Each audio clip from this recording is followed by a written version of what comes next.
This is the brief on the Vector Laplacian Identity. So this crucial equation, you can basically think of it as a super useful shortcut in physics and engineering. It proves that this really complex idea of a double rotation in a vector field, like fluid flow, can actually be split into two way simpler parts: the field's expansion and its overall curvature.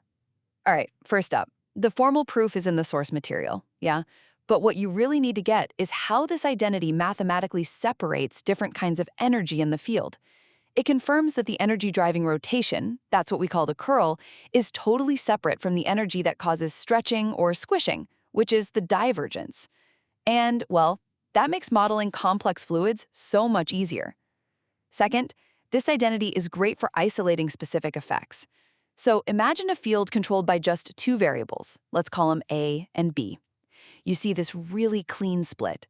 Parameter A, it only controls the divergence, that stretching component. Meanwhile, parameter B is all about the field's curvature. And that separation is huge because it makes troubleshooting or just tweaking the system way, way simpler. And finally, let's look at what the vector Laplacian itself tells us.